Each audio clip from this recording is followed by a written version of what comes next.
नमो बुद्धाय दोस्तों। मैं फिर से आपके सामने उपस्थित हूँ एक नए वीडियो के साथ, एक नए टॉपिक के साथ। दोस्तों, आप सभी जानते हैं भारत प्राचीन काल में बुद्धमय था, एक बौद्ध देश था। यहाँ पर चाहे आक्रमणकारी आए या यहाँ के स्थानीय निवासी थे, सभी बौद्ध धर्म के अधीनता को स्वीकारते थे।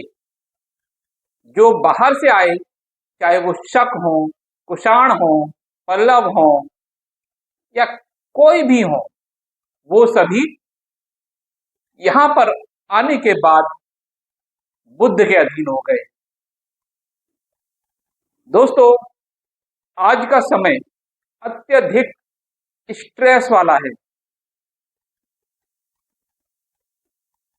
आज मनुष्य, इंसान, चाहे वो किसी भी देश का निवासी हो, वो हर समय मानसिक तौर पर स्ट्रेस में है।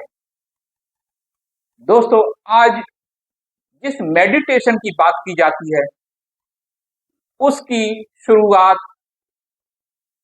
बुद्ध धम्म से ही हुई थी। एक प्राचीन तकनीक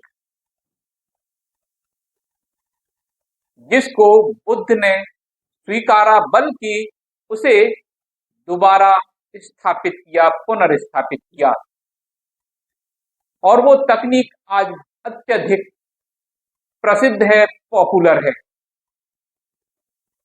और ये तकनीक है, ये किसी धर्म से नहीं जोड़ी जा सकती, और उस तकनीक का नाम है विपश्यना।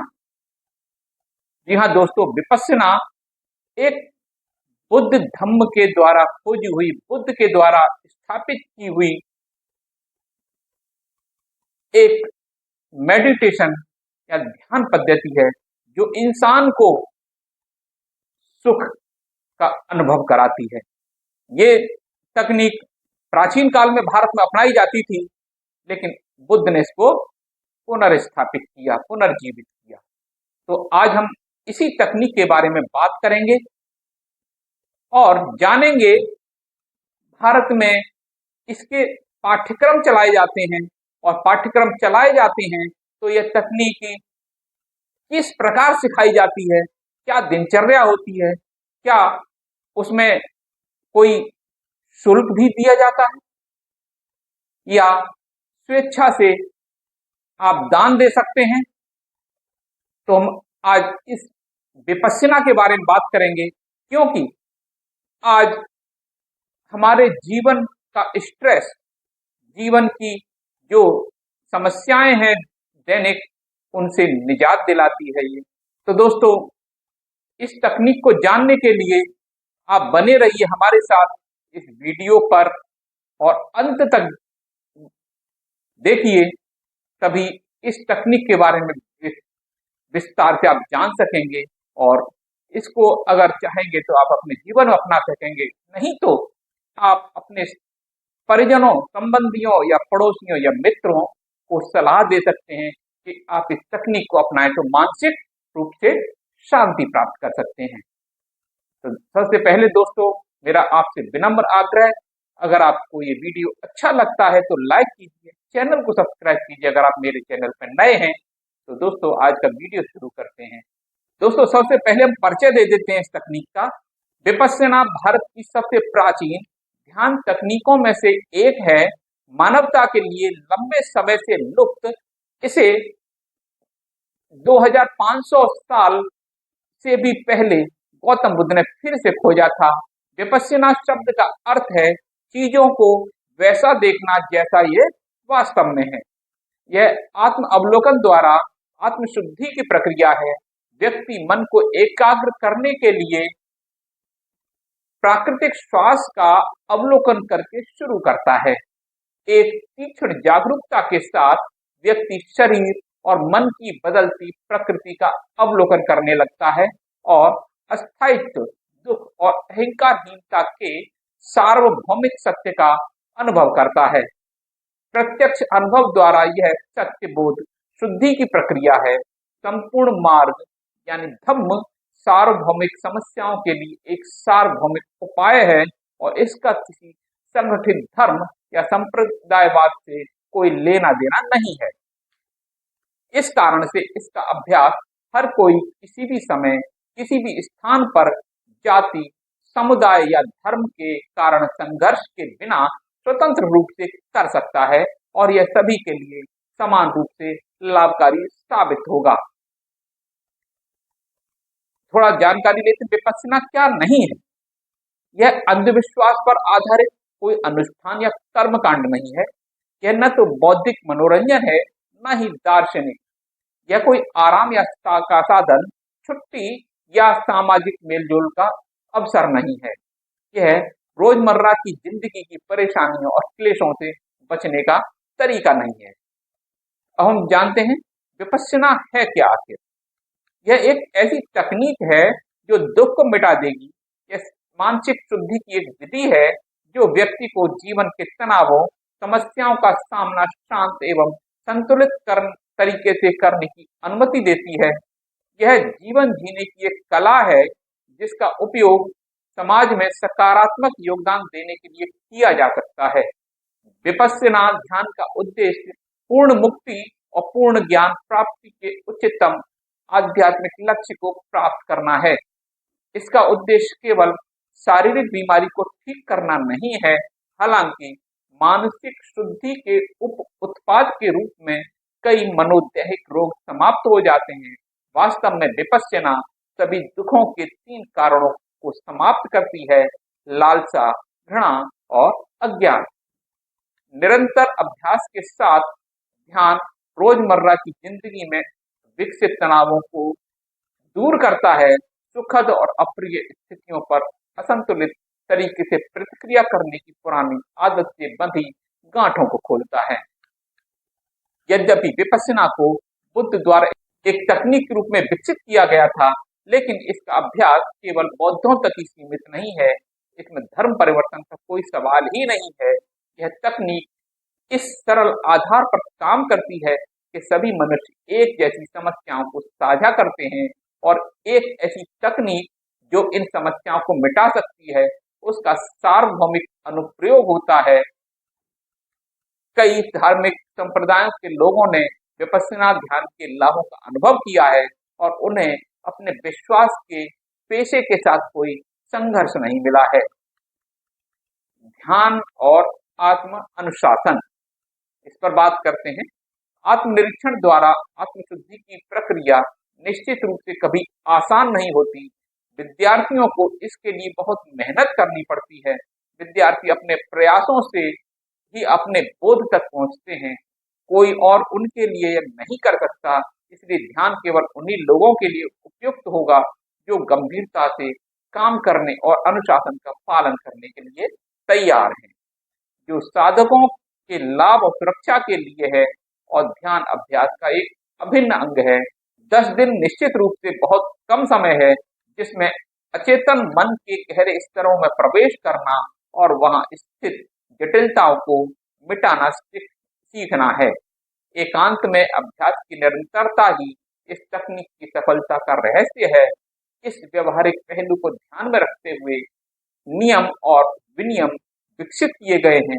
वे मुख्य रूप से शिक्षक या पाठ्यक्रम प्रबंधन के लाभ के लिए नहीं है, न ही वे परंपरा, रूढ़वादिता या किसी संगठित धर्म में अंधविश्वास की नकारात्मक अभिव्यक्ति हैं, बल्कि वे वर्षों से साधकों के व्यवहारिक अनुभव पर आधारित हैं और वैज्ञानिक और तर्कसंगत दोनों हैं। नियमों का पालन करने से ध्यान के लिए बहुत अनुकूल वातावरण बनता है और उन्हें तोड़ने से यह प्रदूषित होता है। एक छात्र को पाठ्यक्रम की पूरी अवधि के लिए रुकना होगा। अन्य नियमों को भी ध्यान से पढ़ना और विचार करना चाहिए। केवल वे ही प्रवेश के लिए आवेदन करें जिन्हें लगता है कि वे अनुशासन का ईमानदारी और निष्ठा से पालन कर सकते हैं। जो दृढ़ प्रयास करने के लिए तैयार नहीं है वे अपना समय बर्बाद करेंगे और इसके अलावा उन लोगों को परेशान करेंगे जो गंभीरता से काम करना चाहते हैं। एक भावी छात्र को यह भी समझना चाहिए कि अनुशासन बहुत कठिन लगने पर पाठ्यक्रम पूरा किए बिना छोड़ना नुकसानदेह और अनुचित दोनों होगा। इसी तरह यह सबसे दुर्भाग्यपूर्ण होगा यदि बार बार याद दिलाए जाने के बावजूद कोई छात्र नियमों का पालन नहीं करता है और उसे छोड़ने के लिए कहा जाता है। गंभीर मानसिक विकार वाले व्यक्ति, पीड़ित लोग कभी कभी इस अवास्तविक उम्मीद के साथ विपश्यना पाठ्यक्रमों में आते हैं कि यह तकनीक उनकी मानसिक समस्याओं को ठीक कर देगी या कम कर देगी। अस्थिर पारस्परिक संबंध और विभिन्न उपचारों का इतिहास अतिरिक्त कारक हो सकते हैं जो ऐसे लोगों के लिए 10 दिवसीय पाठ्यक्रम से लाभ उठाना या उसे पूरा करना भी मुश्किल बनाते हैं। एक गैर पेशेवर स्वयंसेवी संगठन के रूप में हमारी क्षमता हमारे लिए इन पृष्ठभूमि वाले लोगों की उचित देखभाल करना असंभव बनाती है। हालांकि विपश्यना ध्यान अधिकांश लोगों के लिए फायदेमंद है, लेकिन यह चिकित्सा और मानसिक उपचार का विकल्प नहीं है। हम गंभीर मानसिक विकारों वाले लोगों के लिए इसकी अनुशंसा नहीं करते हैं। अनुशासन संहिता पर बात करेंगे। इस अभ्यास का आधार है शील, नैतिक आचरण। शील समाधि मन की एकाग्रता के विकास के लिए आधार प्रदान करता है। मन की शुद्धि पंजा अंतर्दृष्टि के ज्ञान के माध्यम से प्राप्त की जाती है। विपश्यना शिविर में भाग लेने वाले सभी लोगों को शिविर की अवधि के दौरान 5 नियमों का निष्ठापूर्वक पालन करना चाहिए। किसी भी प्राणी की हत्या से दूर रहना, चोरी करने से दूर रहना, सभी यौन गतिविधियों से दूर रहना, झूठ बोलने से दूर रहना, सभी नशीले पदार्थों से दूर रहना। इसके अतिरिक्त 3 नियम हैं जिनका पालन पुराने छात्र अर्थात जिन्होंने एसएन गोयनका या उनके किसी सहायक शिक्षक से पाठ्यक्रम पूरा किया है, उनसे पाठ्यक्रम के दौरान अपेक्षित है कि दोपहर के बाद खाने से परहेज करें, कामुक मनोरंजन और शारीरिक सजावट से दूर रहना, ऊंचे या आलीशान बिस्तरों के प्रयोग से परहेज करें।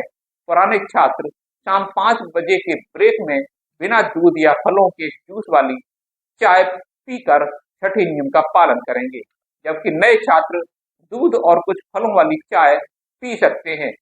शिक्षक स्वास्थ्य कारणों से पुराने छात्र को इस नियम का पालन करने से छूट दे सकते हैं। 7वें और 8वें नियम का पालन सभी को करना होगा।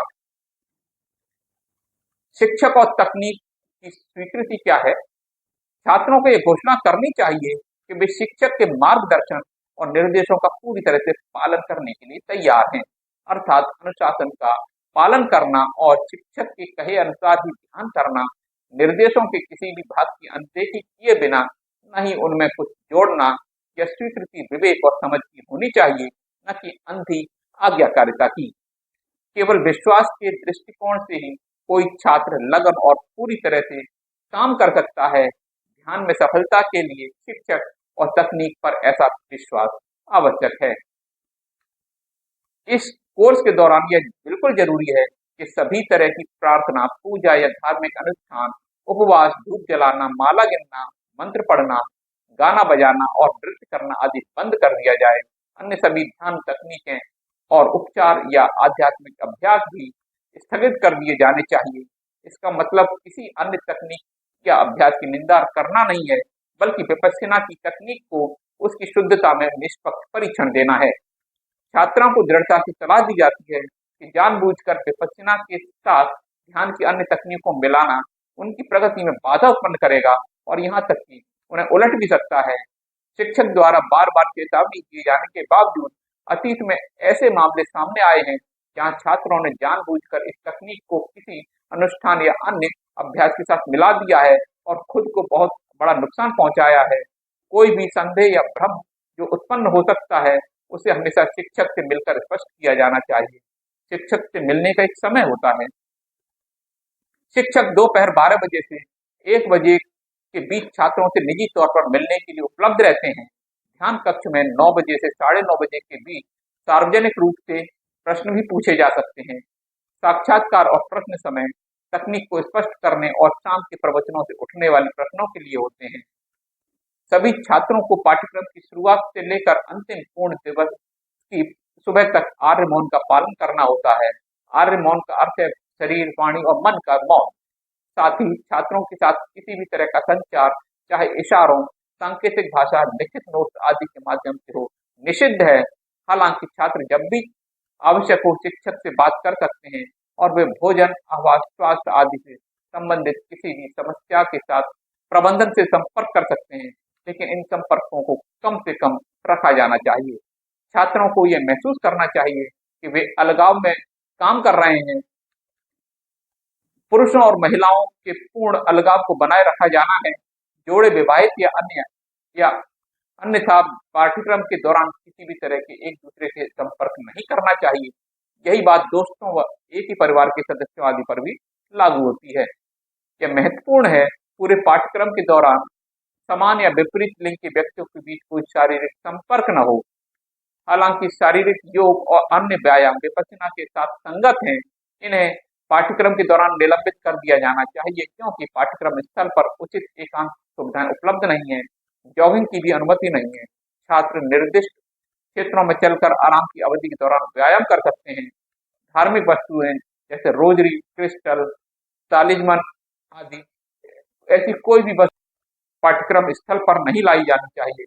यदि अनजाने में लाया जाता है तो उन्हें पाठ्यक्रम की अवधि के लिए प्रबंधन के पास जमा किया जाना चाहिए। कोई ड्रग, शराब, अन्य नशीले पदार्थों को साइट पर नहीं लाना चाहिए। या ट्रैंक्विलाइजर, नींद की गोलियां या अन्य सभी नींद वाली चीजों पर भी लागू होता है। डॉक्टर के पर्चे व दवाएं या दवाएं लेने वालों को शिक्षक को सूचित किया करना चाहिए। सभी छात्रों के स्वास्थ्य और आराम के लिए धूम्रपान, तंबाकू चबाने और स्नफ लेने की अनुमति नहीं है। सभी ध्यानकर्ताओं की विशेष खाद्य वरीयताओं और आवश्यकताओं को पूरा करना संभव नहीं है। इसलिए छात्रों से अनुरोध है वे प्रदान किए गए सरल शाकाहारी भोजन के साथ ऐसा करें। पाठ्यक्रम प्रबंधन ध्यान के लिए उपयुक्त एक संतुलित पौष्टिक मेन्यू तैयार करने का प्रयास करता है। यदि किसी भी छात्र को खराब स्वास्थ्य के कारण एक विशेष आहार निर्धारित किया गया है तो उन्हें आवेदन के समय प्रबंधन को सूचित करना चाहिए। उपवास की अनुमति नहीं है। पोशाक सरल, मामूली और आरामदायक होनी चाहिए। तंग, पारदर्शी, खुलासा या अन्य कपड़े जैसे शॉर्ट्स, छोटी चड्डी, लेगिंग, बिना आस्तीन या छोटी टॉप नहीं पहनना चाहिए। धूप सेकने और आंशिक नग्नता की अनुमति नहीं है। यह दूसरों के लिए व्याकुलता को कम करने के लिए महत्वपूर्ण है। कोई वॉशिंग मशीन या ड्रायर उपलब्ध नहीं है, इसलिए छात्रों को पर्याप्त कपड़े लाने चाहिए। छोटी वस्तुओं को हाथ से धोया जा सकता है। स्नान और कपड़े धोने केवल ब्रेक अवधि में किया जा सकता है और ध्यान के घंटों के दौरान नहीं। छात्रों को पूरे पाठ्यक्रम में पाठ्यक्रम की सीमाओं के भीतर रहना चाहिए। वे केवल शिक्षक की विशिष्ट सहमति से छोड़ सकते हैं। पाठ्यक्रम समाप्त होने से पहले कोई बाहरी संचार की अनुमति नहीं है। इसमें पत्र, फोन कॉल और आगंतुक शामिल हैं। सेल फोन, पेजर और अन्य इलेक्ट्रॉनिक उपकरणों को पाठ्यक्रम समाप्त होने तक प्रबंधन के पास जमा किया जाना चाहिए। आपातकाल के मामले में एक दोस्त या रिश्तेदार प्रबंधन से संपर्क कर सकता है। संगीत, वाद्ययंत्र, रेडियो आदि बजाने की अनुमति नहीं है। कोई भी पढ़ने या लिखने की सामग्री को पाठ्यक्रम में नहीं लाया जाना चाहिए। छात्रों को नोट लेकर खुद को विचलित नहीं करना चाहिए। पढ़ने और लिखने पर प्रतिबंध इस ध्यान की शक्ति से व्यवहारिक प्रकृति पर जोर देना है। रिकॉर्डिंग डिवाइस और कैमरा, इनका उपयोग शिक्षक की स्पष्ट अनुमति के अलावा नहीं किया जा सकता। कोर्स को किस तरह फाइनेंस होता है? शुद्ध विपश्यना की परंपरा के अनुसार पाठ्यक्रम केवल दान के आधार पर चलाए जाते हैं। दान केवल उन लोगों से स्वीकार किया जाता है जिन्होंने एसएन गोयनका या उनके सहायक शिक्षकों में से एक के साथ कम से कम एक 10 दिवसीय पाठ्यक्रम पूरा कर लिया है। पहली बार पाठ्यक्रम लेने वाला कोई व्यक्ति पाठ्यक्रम के अंतिम दिन या उसके बाद किसी भी समय दान कर सकता है। इस तरह पाठ्यक्रम उन लोगों द्वारा समर्थित हैं जिन्होंने खुद को अभ्यास के लाभों का एहसास किया है, इन लाभों को दूसरों के साथ साझा करने की इच्छा रखते हैं। कोई भी व्यक्ति अपने साधन और इच्छा के अनुसार दान देता है।